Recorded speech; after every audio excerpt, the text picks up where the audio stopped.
Nos encontramos conversando con Hermes Sinisterra. Hermes Sinisterra es una persona mayor de edad, aproximadamente 83 años. Él quiere dejarle un mensaje a la juventud taoseña para que conozcan su historia y pues puedan tener un punto de partida para tomar decisiones y no volver a repetirla. Señor, ¿su nombre? Muy buenas tardes. Mi nombre es Hermes Sinisterra Murillo. Bueno, don Hermes, la gente cuenta en Tao que Tao ha tenido una historia que ha sido ocultada por los historiadores de Tao. Y entonces usted, pues en algún momento de su vida quiso contarla y es bueno que nos quede otra esa historia suya documentada. ¿Usted nos puede contar qué deben de saber los taoseños que no lo saben?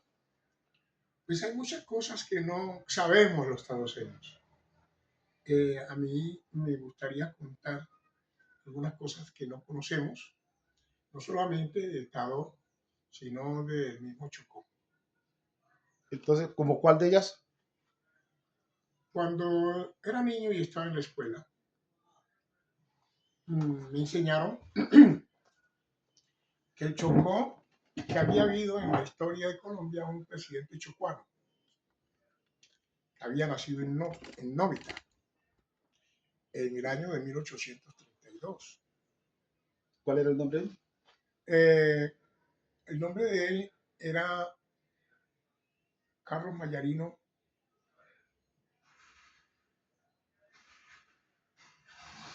Carlos Mayarino se llamaba Carlos Holguín Mayarino. Bueno, ¿qué acciones dejó ese presidente marcar el departamento de Chocó para que la gente tuviera más o menos una ruta de transformar su vida y desarrollar este territorio?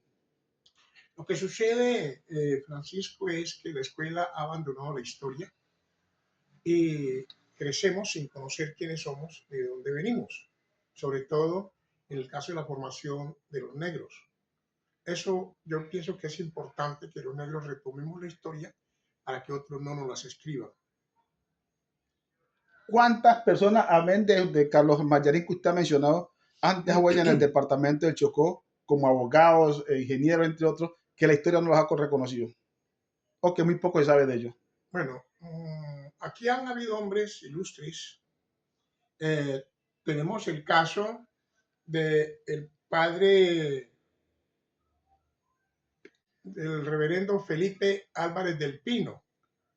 Fue el primer sacerdote negro que tuvo Tadó, después del padre Salazar.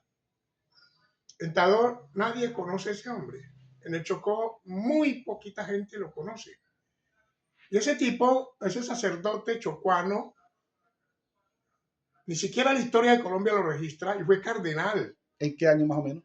En el Papa de Juan XXIII fue camarlengo y secretario general del Vaticano, y aquí nadie conoce esa historia. ¿No? Era taoseño, nacido en la boca del río Chato y Mungarrá, ¿no? Ese fue del Chocó, fue hasta Roma, allá hizo toda su carrera sacerdotal y llegó al cardenal camarlengo. Hoy en los seminarios lo enseñan, en una de las materias del seminario, como secretario general del Vaticano en el Papa de Juan XXIII. Herme, hay un tema que la gente se pregunta hablando del derecho, hoy día del derecho. Dicen que hace un tiempo atrás, aproximadamente 100 años atrás, los negros tenían que combatir en los estados judiciales por capacidades, no como hoy día que le ayuda a la tecnología, sino que todo tenía que ser memorizado y porque eran siempre ellos perseguidos y no eran casi tenidos en cuenta, que basado en el conocimiento era que ellos debatían en los tribunales. ¿Usted qué tiene para contarnos de alguna persona que conozca usted de esa época que haya defendido personas ilustres en Colombia?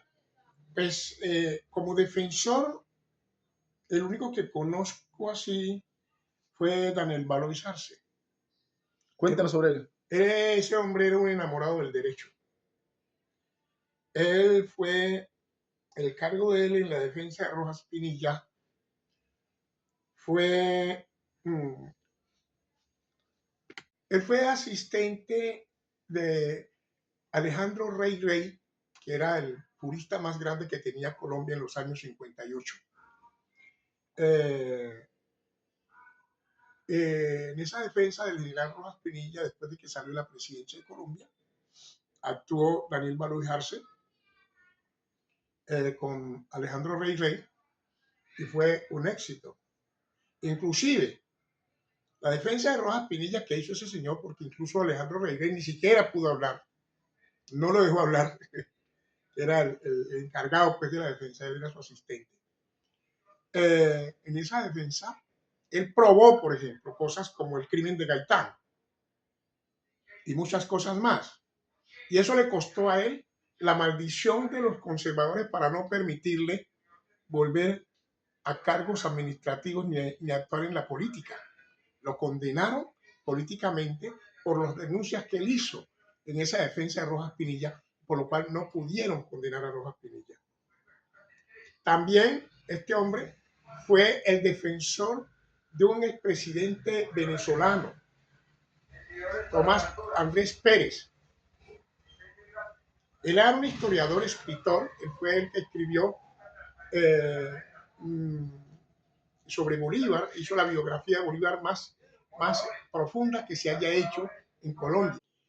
Daniel Valois Arce defendió a Tomás Pérez, el presidente de Venezuela, y escribió la biografía de Bolívar más completa que se haya hecho, Edifiqué en el viento. Era un enamorado de la historia, un apasionado de la historia y del derecho.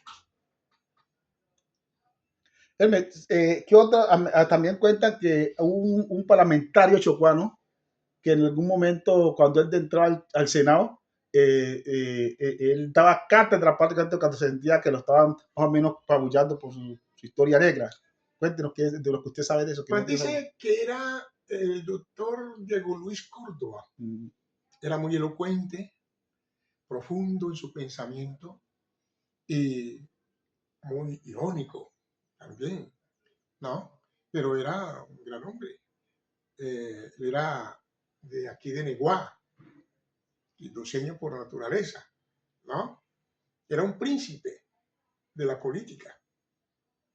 Concluyendo, ¿considera usted que esas personas con esa mentalidad abierta, con el sentido humano de transformar la historia de su raza, de su etnia y de su país, hayan muerto? ¿Y usted cree que en esta época no existen personas con esa capacidad de ayudar mutuamente a estos pueblos? La verdad es que la política de entonces era muy diferente a la política de hoy, pero hoy no tenemos hombres con esa mentalidad y esas capacidades. Por ejemplo, en Tadó hubo un señor, que se me escapa en este momento el nombre, que fue embajador de la ONU en África y en Europa.